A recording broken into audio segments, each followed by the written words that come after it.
Hi guys! Welcome back sa YouTube channel ko. So for today, magsasagot tayo ng isang advanced math problem coming from one of our subscribers. Ang problem niya is determine the four roots of s to the fourth plus 1 equals 0 in rectangular form, Sir IJ. Pero before that mga Lodi Cakes, shoutout muna sa mga engineering students dyan na nagtitake ng advanced mathematics. Lahat kayo mga Lodi Cakes, galingan nyo and alam ko malalagpasan nyo ng matiwasay. Basta keep grinding, focus lang, and more practice. So, grinding practice, parehas lang naman yun. The more you practice, the more you'll be familiarized with different situations or different problems regarding yung sa tinatalakay nyo. So, ang problem natin, isahanapin daw natin yung four roots ng s to the fourth plus 1 equals 0 in rectangular form. So, if naalala nyo mga Lodi Cakes, meron tayong tinatawag na de Moivre's theorem. Pero hindi talaga de Moivre's yung basa niya, de Moivre ata. Pero ito yung spelling niya. So for the solution part, we will be using the de Moivre's theorem. Yun na lang yung tawag ni Sir IJ. Pero mali yung pagkakabasa ko guys ha. It's not the way it should be read. Using de Moivre's theorem. So meron kasi tayo dito power tsaka root. So ang i-discuss ni Sir IJ yung root. Pero yung power kasi guys, nasa channel ko na. Pwede nyo i-search tong theorem na to, tapos lagay nyo yung pangalan ko. So paano natin kukunin yung sa root ng isang de Moivre's ng ganitong klase ng equation, Sir IJ. So first step, so we have s to the fourth equals negative 1, nilipat natin. So ibig sabihin pala niyan, we are getting the fourth root of negative 1, which is 4. Bakit naging 4, Sir IJ? Kasi it is the highest degree in our polynomial equation. Kung ano yung pinakamataas na degree, that means that ito yung bilang ng roots na nakukuhanin natin. So Sir IJ, paano po ba kinukuha ang root or roots using this theorem?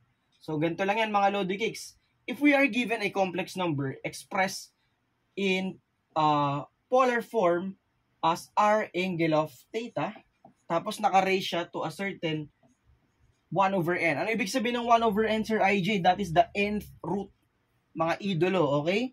Wag po natin kakalimutan yan, ha? Yung theta po natin, yung angle niya po in terms of radians. Kaya tandaan nyo po, when you are dealing with complex numbers, wag pong kakalimutang iset si calculator sa radians. So, ang gamit ni Sir IJ ay FX570 ES Plus, yung transparent. Shoutout din pala sa Casio Philippines na nagbigay kay Sir IJ nito. And, ayun, may paraffle din tayo sa Valentine's Day. 3 Casio calculator. And sana makasali kayo mga idolo. Sobrang solid na, napakaganda ng Casio calculator na to. So, anong gagawin natin dyan, Sir IJ? So, if we are getting the nth root of a complex number written in the r angle of theta, so that is equivalent to, ganito yan mga idolo, r raised to 1 over n, angle of theta, mga idolo, plus 2 pi k all over n. Sir IJ, ano po yung k? Kasi yung n, alam ko yung nth root. Yung nth root, yung r, yung ano natin, yung modulus, mga Lodi Cakes, di ba? So, paano yung k natin? Yung k natin, we will be starting from 0, 1, 2, hanggang n minus 1. So, kung fourth root yan, substitute mo yung k 0, 1, 2, hanggang 3. Kasi 4 minus 1 is equal to 3. Okay, so balik tayo sa problem. S to the fourth equals negative 1. So, step 1. Sige, lagay natin, gawin natin to step by step. Step 1.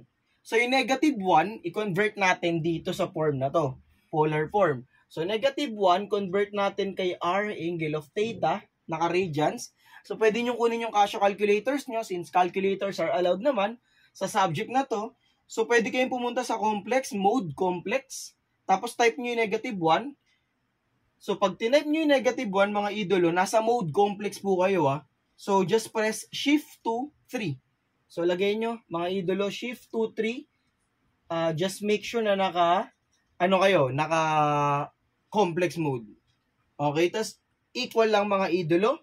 So that is equal to 1 angle of pi. Ibig sabihin, ito yung modulus ng nung complex number, yung pi naman yung natin, argument. Argument yung angle kasi niya, mga idolo. So ano nang gagawin natin, Sir IJ? So dahil meron tayong fourth root, n equals 4, apat yan, 0 to 3. Tama ka dyan, idolo. So ano yung first root natin? So we have the first root, so s sub 1, sige, kasi s naman yan S1 equals r, ano yung r natin, which is 1, raised to 1 over 4. Alam naman natin na ang 1 raised to 1 over 4 is fourth root ng 1, which is also equal to 1. So, ganito na lang, ayusin na lang natin mga idolo, kasi rectangular form yung hinahanap nung nagpa-solve sa atin.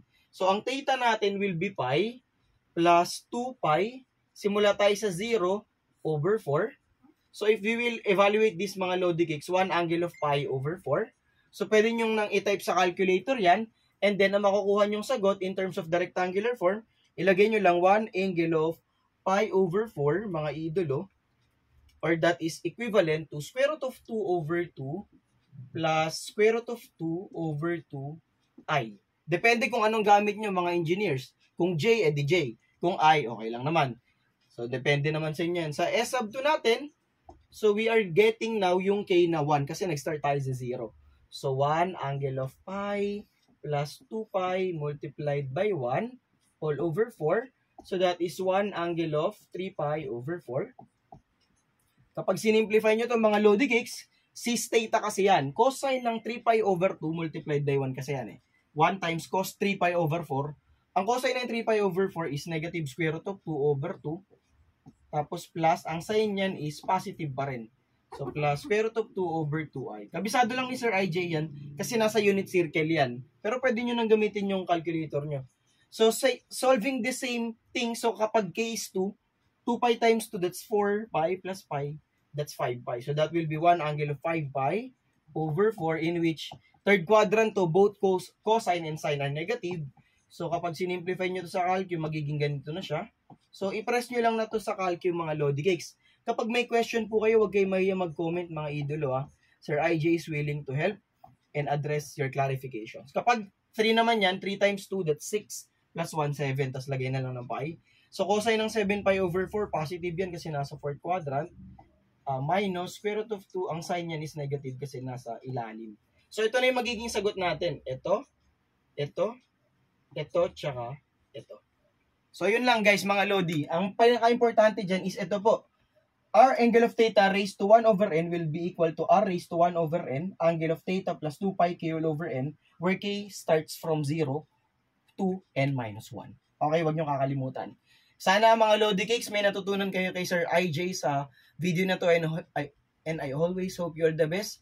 So medyo nautal si Sir IJ. Anyway, ingat kayo palagi mga idol and kita-kits tayo sa mga future tutorials natin and also may mga paraffle tayo at the moment. So sali lang kayo, check nyo lang sa main profile ko sa Facebook. And God bless. Bye-bye mga Lodi.